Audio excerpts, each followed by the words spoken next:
So good morning. Today we are going to discuss equation number 5 and onwards in exercise 10.5.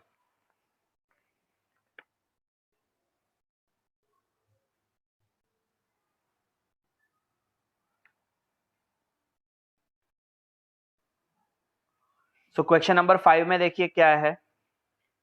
In the figure A, B, C, D are 4 points on a circle.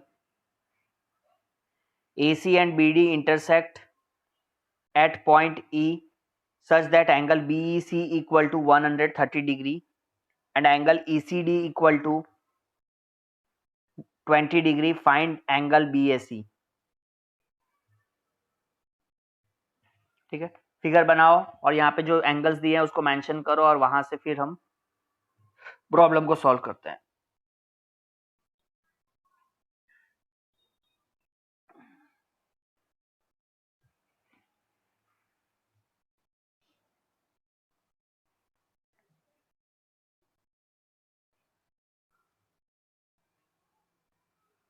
Circle हो गया, BC एक cord है, यहाँ पे एक point A है, यहाँ पे दूसरा एक पॉइंट D है,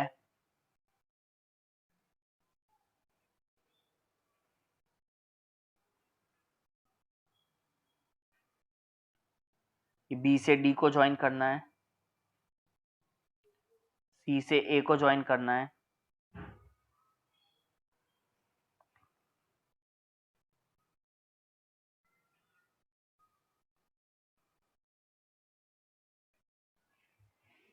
फिर A से B, C से D, ये पॉइंट E है यहाँ पे, इधर आपको 130 डिग्री दिया है इस एंगल BEC और ECD आपको दिया है 120 डिग्री.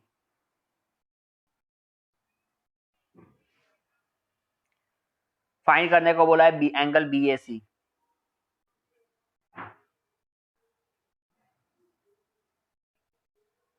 ये है एंगल BAC. अब ये BAC को अगर फाइंड करना है तो बहुत ही इजीली आप कर सकते हैं इसको find out. Angles in the same segment की प्रॉपर्टी पे हम आ सकते हैं. सबसे पहला काम करोगे तुम, ये ट्रायंगल ECD में से निकाल लो. क्या निकालोगे इसमें से? एंगल EDC को निकालो सबसे पहले. ये EDC मिलेगा तो ये EDC और ये दोनों एंगल जो होंगे ये क्या होंगे? एंगल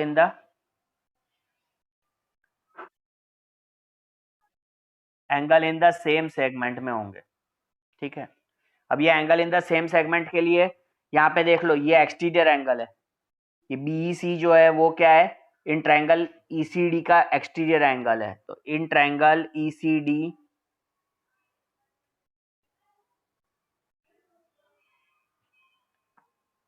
में angle BEC is an exterior angle. Angle BEC exterior angle is equal to sum of the interior opposite angle. तो BEC जो है वो इंटीरियर ऑपोजिट एंगल्स के सम के बराबर है. तो यहाँ पे इंटीरियर ऑपोजिट एंगल कौन हो जाएगा? इंटीरियर ऑपोजिट एंगल हो जाएगा EDC प्लस DCE.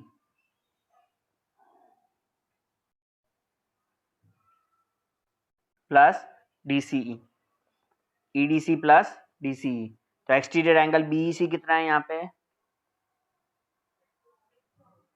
130 डिग्री है. EDC हमें क्या करना है? EDC तो फाइंड करना है. DCE कितना है? DCE is given as 20. तो सबसे पहला काम है यहाँ पे हम एंगल EDC फाइंड करते हैं. So EDC will be 130 minus 20. 130 minus 20 कितना हो जाएगा? 110 degree.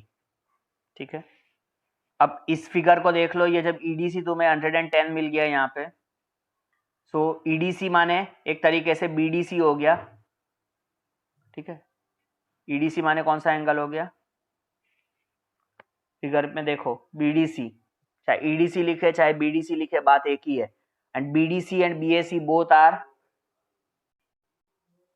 In the same segment, ठीक है। तो ये जो यहाँ पे ये 110 मिल गया, तो ये वाला एंगल भी हमें कितना मिल जाएगा, बीएसी भी 110 होगा।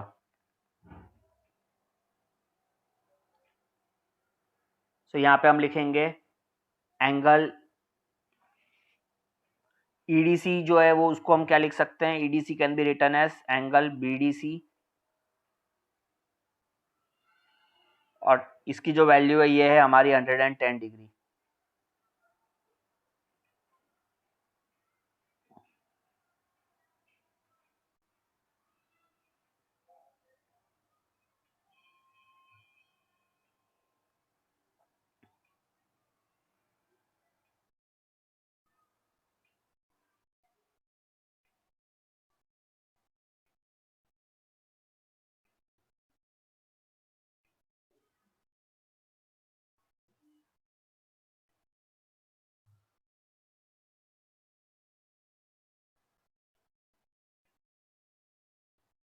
Okay, so angle BAC and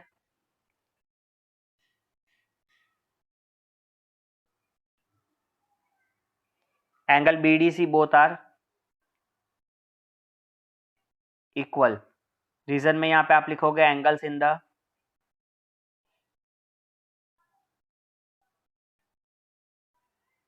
same segment.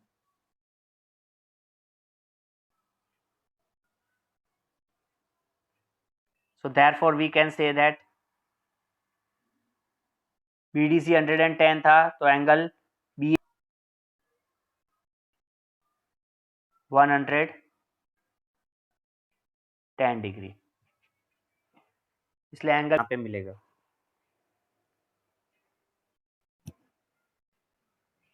तो ये था सीधा सीधा इस प्रॉब्लम के अंदर में कॉन्सेप्ट। एक्सटीरियर एंगल की हेल्प से सबसे पहले हमको इंटीरियर ऑपोजिट एंगल्स मिलते हैं। इंटीरियर ऑपोजिट एंगल में से एक एंगल हमारा गिवन है। स्क्रीन क्यों स्टॉप हो गई?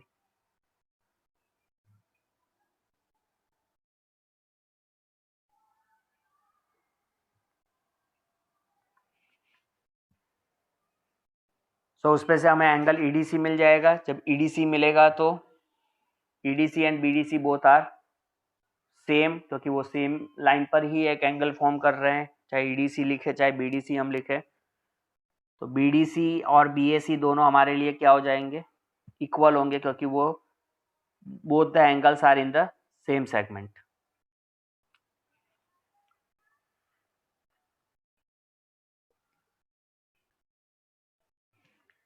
Late we move toward the question number 6th।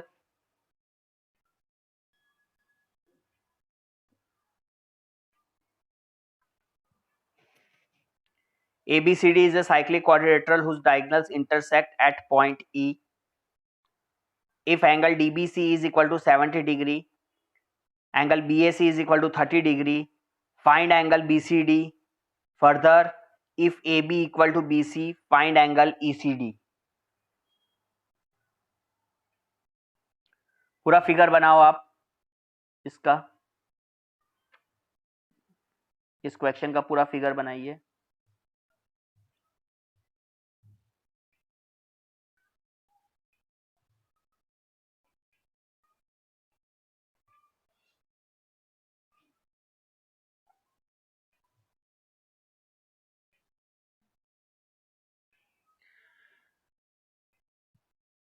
ठीक है, यहाँ पे ABCD एक साइक्लिक क्वाड्रिलेटरल है। सो AB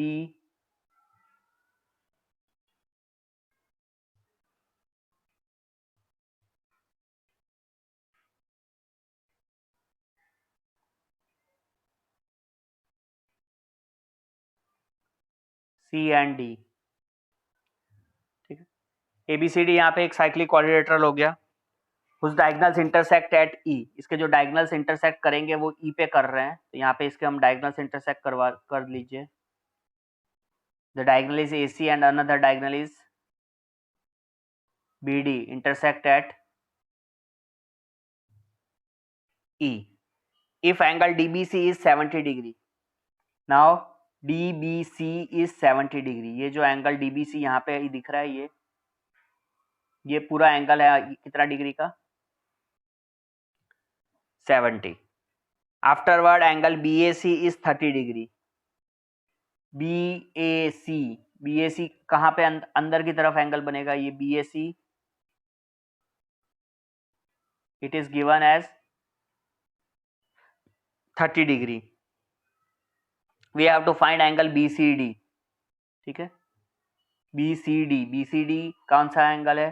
BC and D. BCD माने ये पूरा एंगल. तो यहाँ पे हमें फाइंड करना है एंगल BCD इस फिगर में. Further if AB is equal to BC, है ना, AB और BC भी फर्दर क्या है? इक्वल है. तो further AB and BC both are equal. Find angle ECD. ECD ढूंढिए कहां पर है? ये एंगल, इसी के अंदर का जो ये एंगल हो गया, ये हो गया ECD.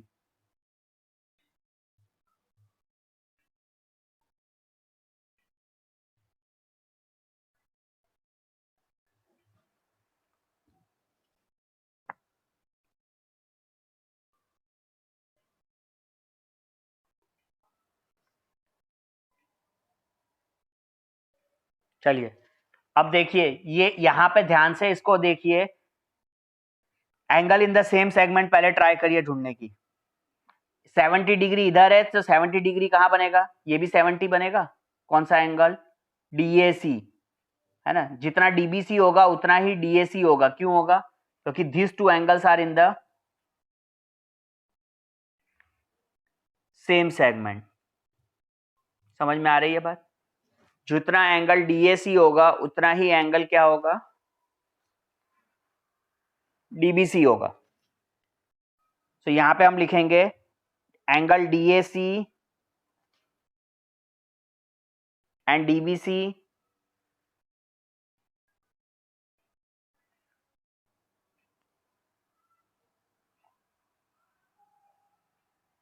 these are the angles in the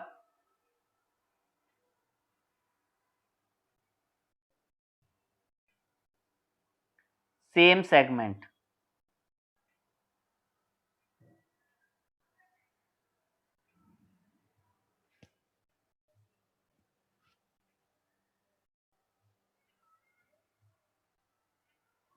तो DBC हमारा 70 है, तो DAC भी कितना हो जाएगा यहाँ पे?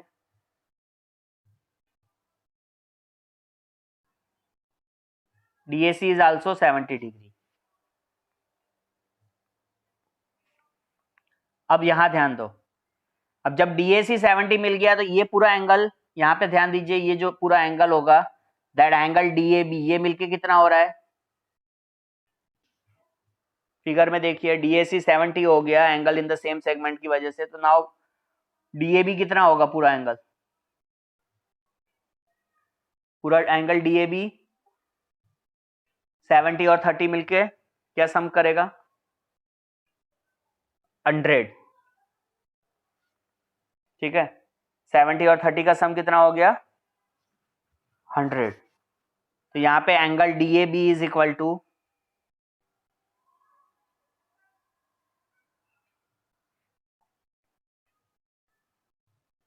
हम यहां लिखेंगे 70 प्लस 30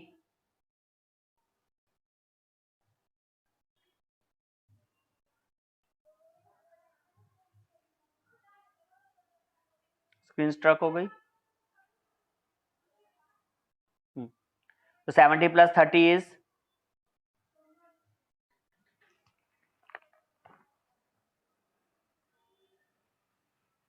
100. ठीक है, सो DAB कितना,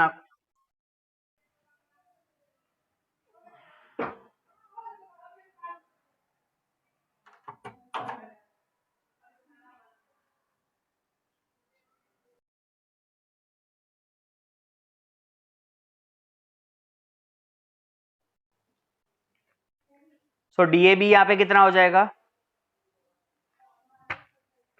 100।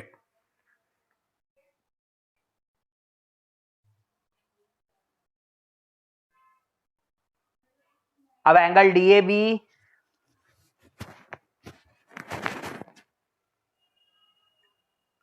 और DCB, एंगल DCB हमें फाइंड करना था यहाँ पे।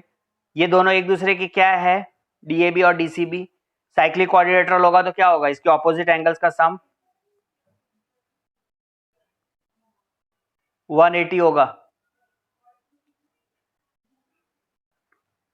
तो यहाँ पे हम लिखेंगे angle DAC plus DBC is as ABCD is a cyclic quadrilateral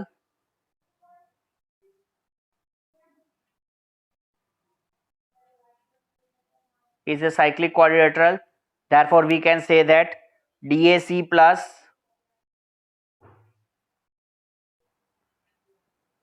angle BCD कितना सम होगा 180। ठीक है, क्यों 180 होगा, ऑपोजिट एंगल्स का सम 180।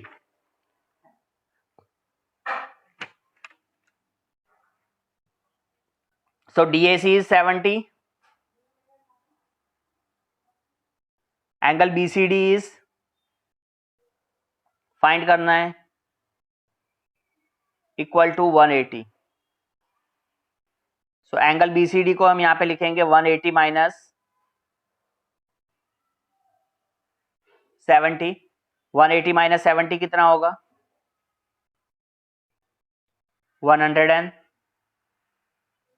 डिग्री। सो यहाँ पे एंगल BCD कितना मिलेगा आपको,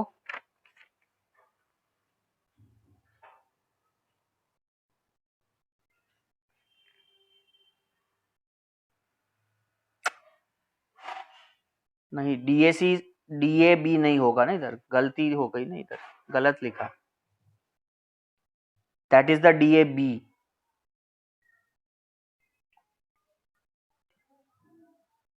साइक्लिक क्वाड्रिलेटरल में यहाँ पे ऑपोजिट एंगल्स कौन से हुए, एक हुआ आपका DAB plus angle BCD।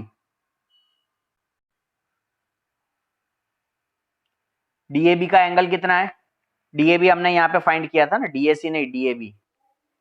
DAB is 100 degree है ना, तो यहाँ पे ध्यान दीजिए थोड़ा। तो 100 plus angle BCD is 180। So angle BCD is 180 minus 100 is 80 degree. ठीक है, अब ये पूरा फिगर है BCD का यहाँ पे हमें 80 मिल गया। Now the question is to find this one. ठीक है, इसमें से तो हमें दो चीज फाइंड करनी थी, BCD फाइंड करनी थी, ये BCD हमने फाइंड यहाँ पे कर लिया, ये हमारा क्लियर हो गया। BCD हमें यहाँ पे 80 डिग्री मिल गया।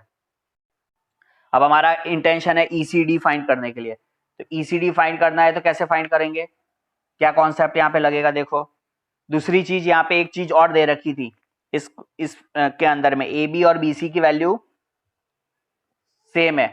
तो जब AB और BC की वैल्यू सेम होगी तो ये 30 डिग्री होगा, तो इसके ऑपोजिट में ये जो एंगल हुआ ये कितना डिग्री बनाएगा, वो भी 30 डिग्री बनाएगा। और ये टोटल इसका पूरा एंगल 80 डिग्री है।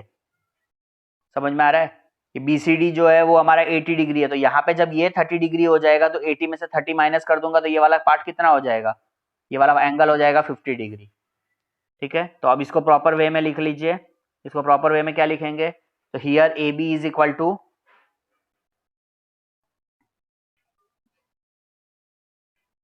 सो in triangle, which triangle ABC, AB equal to BC हमारा गिवन है। सो ए बी के ऑपोजिट में जो एंगल है वो है एंगल बी सी ए, है ना, angle B C A. B C के जो ऑपोजिट में एंगल है वो है angle B A C. So B C A and angle B A C both are equal, और वो किसके बराबर है, वो है 30 डिग्री के बराबर एंगल। ठीक है, नाउ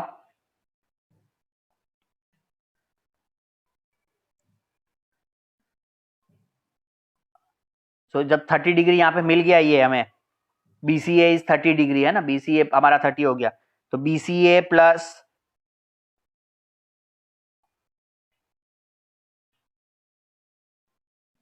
जो हमें फाइंड करना था, ए सी डी बोलो या ई सी डी बोलो, है ना, पहले ए सी डी के फॉर्म में लिख लेते हैं। तो बी सी ए प्लस ए सी डी मिलके कितना क्या बन रहा था, ये फॉर्म कर रहा था angle B C D.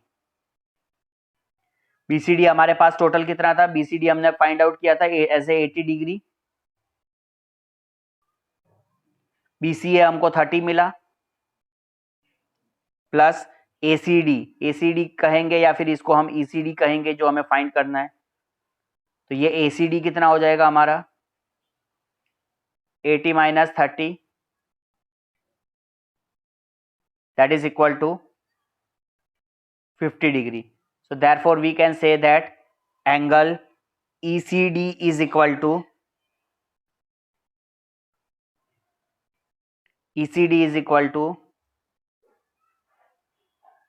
50 degree.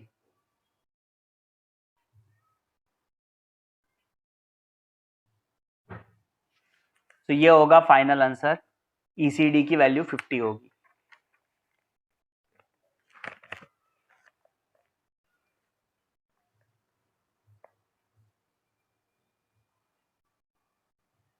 तो इस तरीके से ये प्रॉब्लम हमारा सॉल्विंग होगा।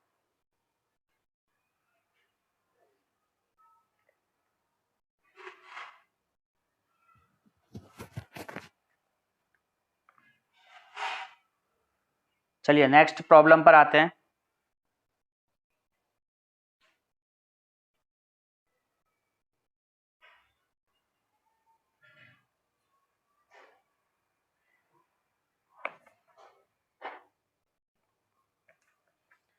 Next question is 7th one.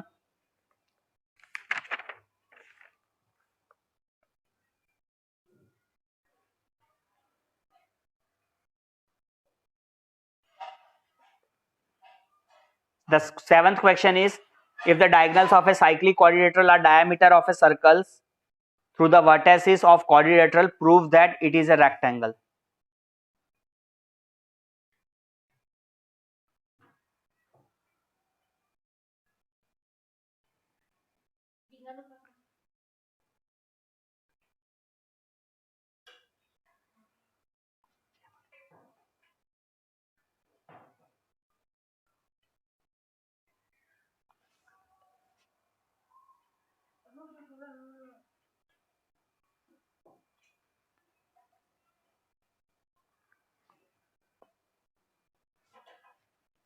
Okay, तो 7th क्वेश्चन पे क्या है, if the diagonals of a cyclic quadrilateral are diameters of the circle.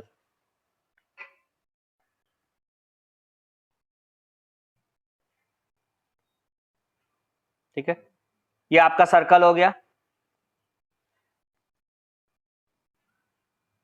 और इस पे क्या है, जो साइक्लिक क्वाड्रिलेटरल है उसके जो डायमीटर्स है ऑफ द सर्कल, क्या लिखा है, if the diagonals of a cyclic quadrilateral are diameters of the circle through the vertices of quadrilateral, prove that it is a rectangle. इस सर्कल के आप दो डायमीटर बना लो, है ना,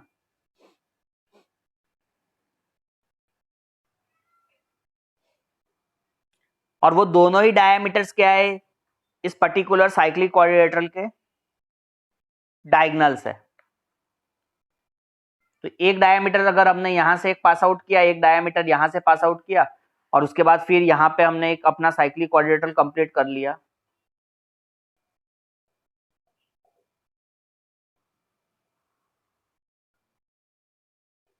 लाइक दिस।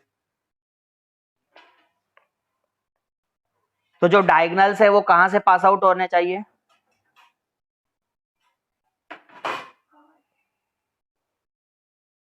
सेंटर से, ठीक है। डायगोनल्स जो है वो इस साइक्लिक क्वाड्रिलेटरल के डायमीटर से। सो हमें क्या प्रूव करना है यहाँ पे कि ये जो साइक्लिक क्वाड्रिलेटरल यहाँ पे बना है वो कैसा साइक्लिक क्वाड्रिलेटरल है? वो एक रेक्टेंगल है। That we have to prove.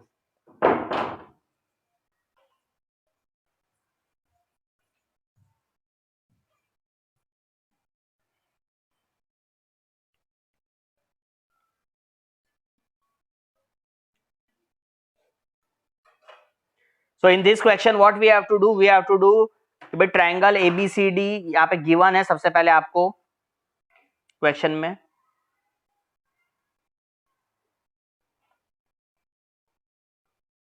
ABCD is cyclic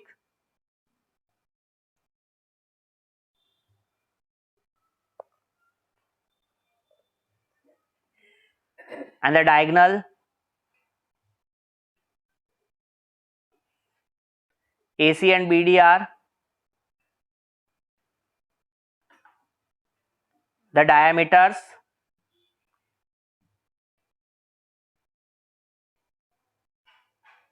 of the circle।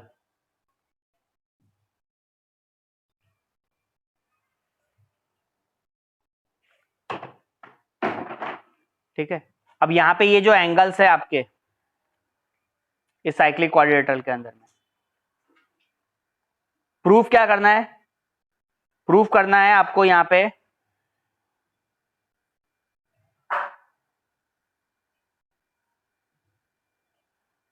कि क्वाड्रिलेटरल ABCD इज ए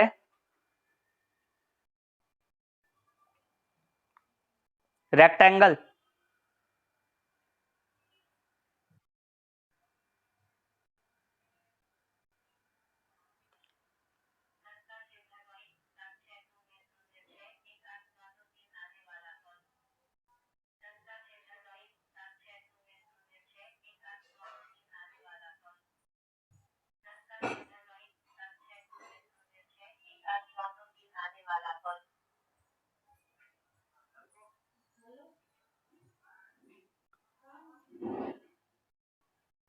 तो रेक्टेंगल प्रूफ करने के लिए यहाँ पे क्या करोगे?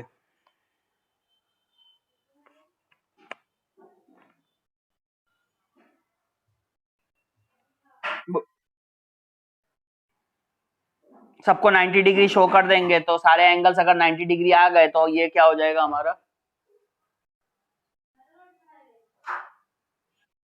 रेक्टेंगल हो जाएगा। अब 90 डिग्री लाओगे कैसे, बोलो जल्दी।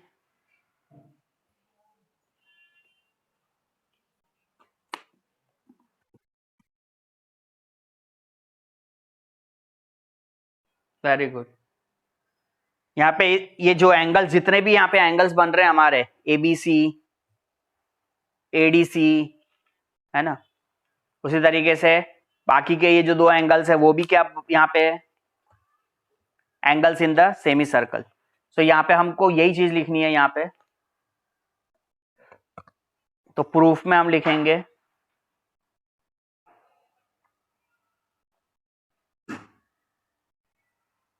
AC is diameter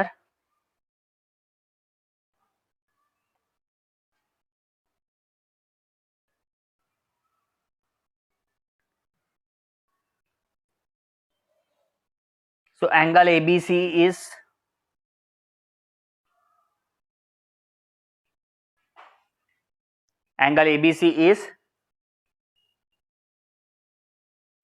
क्या 90। क्यों? Angle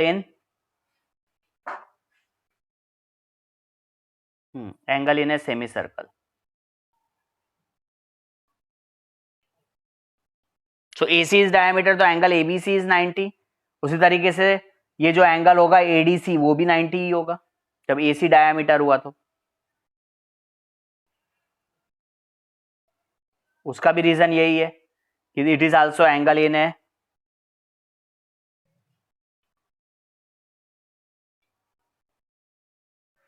semi circle.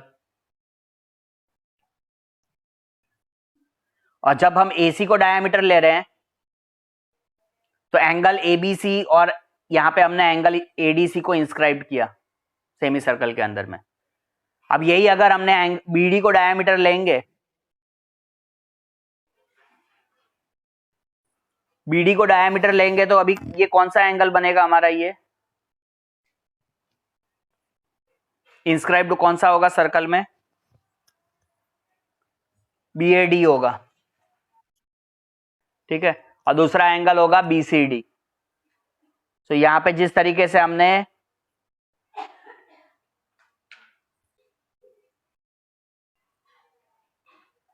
किसको डायमीटर लिया था, एसी को, तो यहां पे हम लिख लेते हैं बीडीएस डायमीटर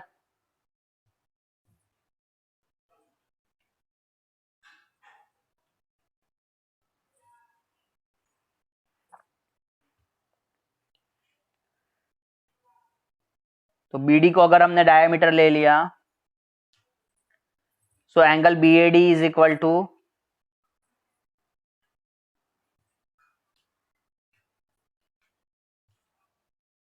90 होगा, angle in semi circle.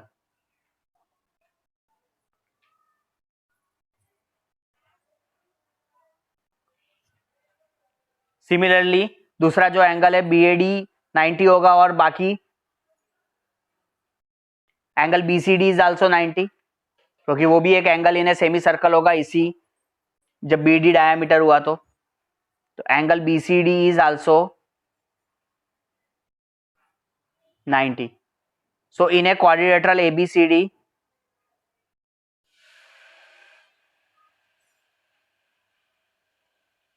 all the angles are of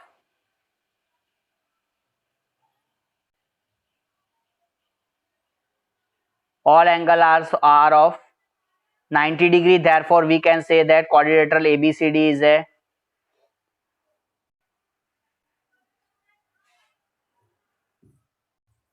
rectangle,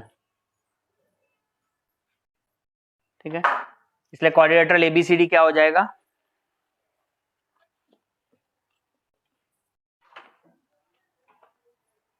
rectangle होगा।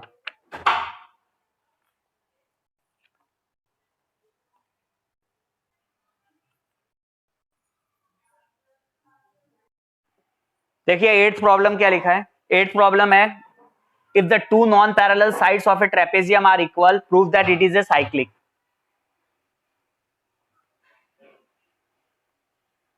If two non-parallel sides of a trapezium are equal, then what we have to prove that it is a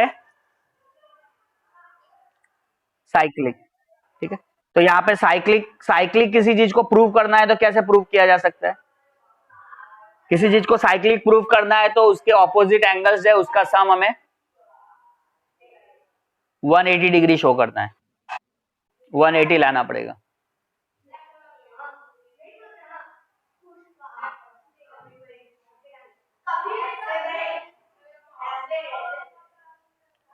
तो यहाँ पे एक trapezium बनाओ,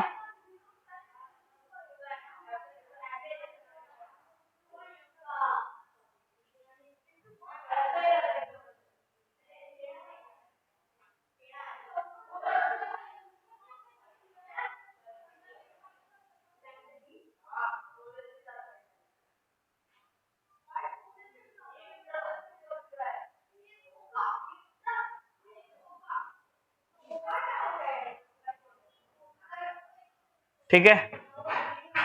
ये हो गया हमारा एक ट्रेपेजियम। इस ट्रेपेजियम को ही हमें शो करना है कि ये क्या है,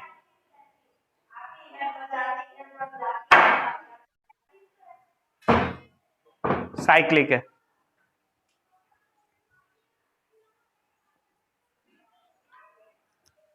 अब इसकी कंडीशन क्या है इस ट्रेपेजियम में, यहां पे इसको नेमिंग कर देते हैं, suppose A B C and D. इस ट्रेपेजियम की जो कंडीशन है वो ये है कि इसके जो नॉन पैरेलल साइड्स है वो इक्वल है। तो नॉन पैरेलल साइड्स कौन हुए, एडी और बीसी, ठीक है। और ये जो है एक्चुअली ये साइक्लिक है, ऐसा थोड़ा ठीक से बनाया होता तो ये एक सर्कल में एक ट्रेपेजियम है ऐसा मानते हैं। यही हमें प्रूव करना है कि ये साइक्लिक है। ये साइक्लिक को प्रूव करने के लिए हमारा यहाँ पे जो मेन इंटेंशन है वो ये है कि ये एंगल बी और ये जो डी है, ठीक है ना, इसके जो ऑपोजिट एंगल्स है, सपोज ये डी और बी को अगर हम ले लेते हैं तो बी और डी हमें क्या शो करना है, that should be equal to sum as 180।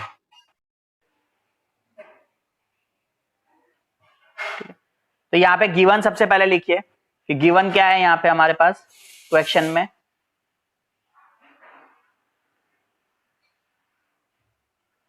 Trapezium ABCD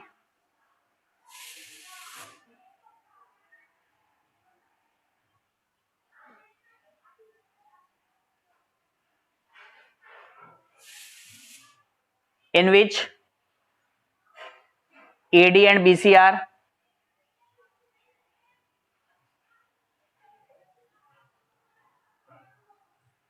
AD equal to क्या है,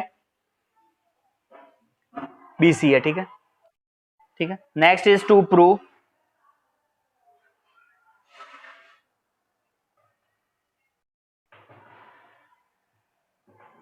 ABCD is a cyclic quadrilateral. ABCD is a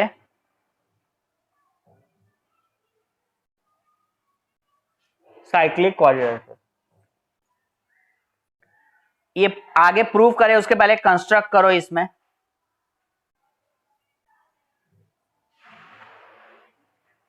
DA जो लाइन है इस डीए के एक पैरेलल ड्रॉ करो। यहां से सी से एक पॉइंट लेते हैं और ये सी से हम यहां पे इसको पैरेलल ड्रॉ करते हैं सीई, ठीक है। ये जो सीई है, CE is parallel to DA. अब डीए और बीसी इक्वल है, ठीक है, और साथ में ये जो डीए है वो ईसी, जो हमने ईसी पैरेलल ड्रॉ किया,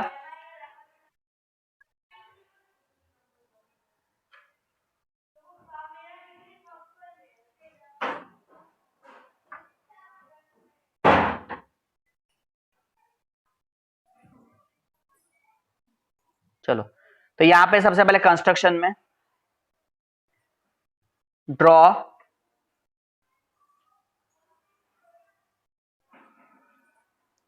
सीई पैरेलल टू एडी।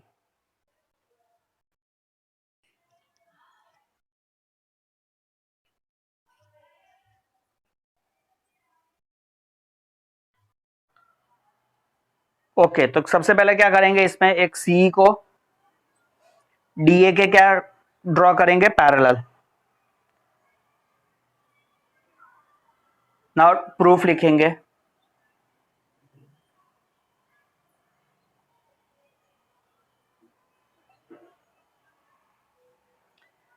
यहां पे आप देखो एईसीडी के अंदर में ये डीसी और एई एक दूसरे के क्या थे, पहले अर्लियर पैरेलल थे, क्योंकि ट्रेपेजियम में क्या होता है, एक पेयर पैरेलल होती है, ठीक है। तो डीसी और एई क्या है, पैरेलल है, तो डीसी इज पैरेलल टू एई। और हमने कंस्ट्रक्शन से क्या चेंज कर दिया, कंस्ट्रक्शन से हमने एडी और ईसी भी पैरेलल ड्रॉ कर दिया, ठीक है। So AD is also parallel to EC. So now ये जो क्वाड्रिलेटरल एईसीडी है वो क्या हो जाएगा, क्वाड्रिलेटरल एईसीडी क्या हो जाएगा, जब उसके दोनों पेयर्स पैरेलल है तो A is parallel to C D as well as A D is parallel to E C, जिसको हमने कंस्ट्रक्ट किया, तो ये क्या बन जाएगा, एक पैरेललोग्राम बन जाएगा, ठीक है। हाँ, so therefore AECD is a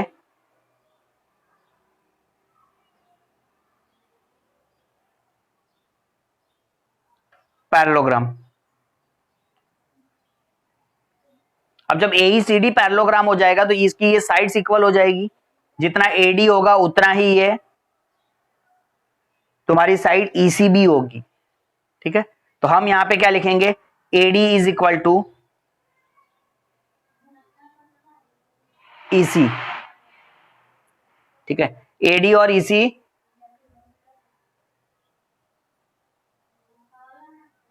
equal होगा, क्यों इक्वल होगा, because it is opposite sides of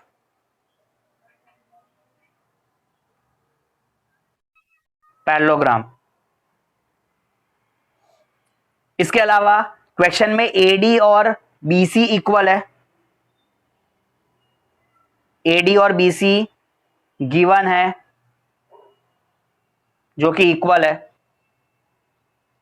so AD EC के इक्वल हो गया, एडी बीसी के इक्वल हो गया, तो therefore what we can say that BC is equal to EC. BC और ईसी भी क्या हो जाएंगे, एक दूसरे के इक्वल होंगे ना। अब यहां पे एंगल्स के नाम कर दो, इसको एंगल 1 नंबर दे देते हैं, इसको नंबर 2 दे देते हैं, और इसको हम यहां पे एक नंबर 3 दे देते हैं। अब बीसी और ईसी जब इक्वल हो जाएगा तो देखो वो ट्रायंगल बीईसी वाला, ट्रायंगल बीईसी, बीसी और ईसी इक्वल हुआ तो उसके बीसी और ईसी के ऑपोजिट में जो एंगल्स है वो भी इक्वल हो जाएंगे। उसके ऑपोजिट में कौन से एंगल्स हुए, 1 एंड 2, ठीक है, 2। तो बीसी और EC is equal to equal. So BC के ऑपोजिट में एंगल है, फिगर में देखो इधर, बीसी के ऑपोजिट में एंगल 2 है और ईसी के ऑपोजिट में एंगल 1 है। सो बीसी के ऑपोजिट में एंगल 2 और ईसी के ऑपोजिट में एंगल 1, तो 2 एंड 1 विल बी इक्वल। यहां तक क्लियर हो गया। यहां पे जो ये 2 और 1 इक्वल हुआ, ये इसका क्या रीजन था, इसका रीजन था the angles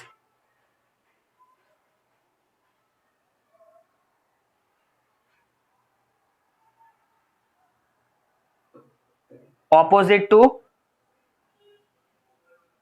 equal sides are also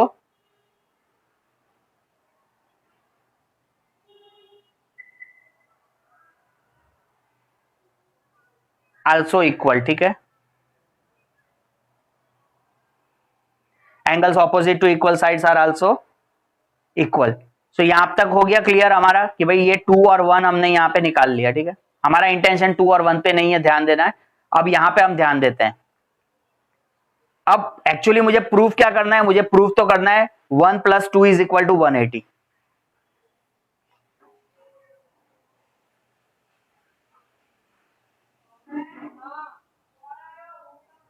अब 3 और डी क्या है, एक दूसरे के इक्वल होंगे। क्यों इक्वल होंगे, एईसीडी जो है वो क्या है, कॉरस्पॉन्डिंग नहीं है मेरे भाई। एईसीडी पैरेललोग्राम है, और एईसीडी जब पैरेललोग्राम है तो 3 और डी एक दूसरे के ऑपोजिट एंगल्स है, and opposite angles of a parallelogram are equal, ठीक है। सो हम पहले प्रूफ कर चुके हैं एईसीडी क्या है, parallelogram. So angle 3 is equal to क्या है, angle D. 3 equal to angle D, ये 3 equal to angle D is opposite angles of a parallelogram. अब ध्यान देना यहां पे, अब मेरा इंटेंशन क्या है, वापस से बोल रहा हूं, अपने को क्या प्रूफ करना है खास, डी और 1 का सम 180 लाना है, ठीक है। डी और 1 को सम को 180 अगर शो कर देंगे तो ये क्या हो जाएगा, साइक्लिक क्वाड्रिलेटरल हो जाएगा, क्योंकि ऑपोजिट एंगल्स का सम अगर हमने 180 शो कर दिया इस क्वाड्रिलेटरल में तो ये साइक्लिक हो जाएगा। अब देखो 3 और 2 का सम क्या होगा, इस फिगर को देख के बोलो 3 और 2 का सम क्या होगा, 180 होगा। क्यों, क्योंकि it forms a linear pair, ठीक है। सो इसको हम नंबर 1 दे देते हैं, इसको हमने नंबर 2 दे दिया, और यहां पे हम लिख देते हैं 3 + 2 is equal to 180 linear pair.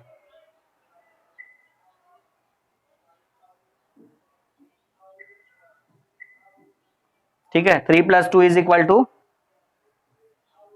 180 linear pair हो गया। अब इस 3 की जगह हम क्या यहां पे सब्सटीट्यूट कर सकते हैं? एंगल 3 की जगह we can substitute angle D, और 2 की जगह क्या सब्सटीट्यूट कर सकते हैं? 2 जो है वो किसके बराबर था? 2 था वो 1 के बराबर था, जो हमने प्रूव किया था। समझ में आ गया? तो that is also equal to 180। Reason क्या है कि एंगल डी और एंगल 3 हमने आगे में शो किया, एंड एंगल 2 एंड एंगल 1 जो हमने यहां पे शो किया था, और इसको हम दे रहे हैं नंबर 3। तो फ्रॉम 2 एंड 3 यहां पे हमने वैल्यू को क्या कर दिया? 3 और 2 को, 2 की जो वैल्यू थी उसको सब्सटीट्यूट कर दिया। So now angle D plus angle 1 is equal to 180। इसका मतलब क्या हो गया? d + 1 माने हो गया कि angle d plus angle b is equal to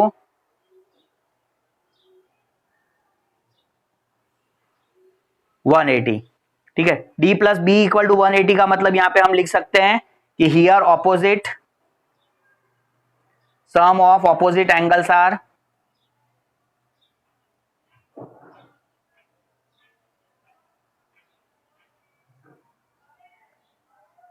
supplementary, therefore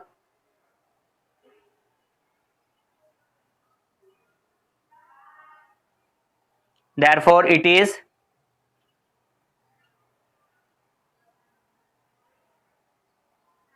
cyclic। therefore we can say that trapezium जो हमने ड्रॉ किया था ABCD, trapezium ABCD is a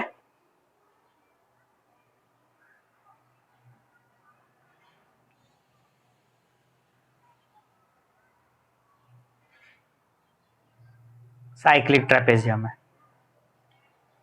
ठीक है, तो इस तरीके से हम स्टेप बाय स्टेप पहुंचेंगे और शो करेंगे कि डी और बी का जो सम है वो भी हमारा यहां पे कितना था?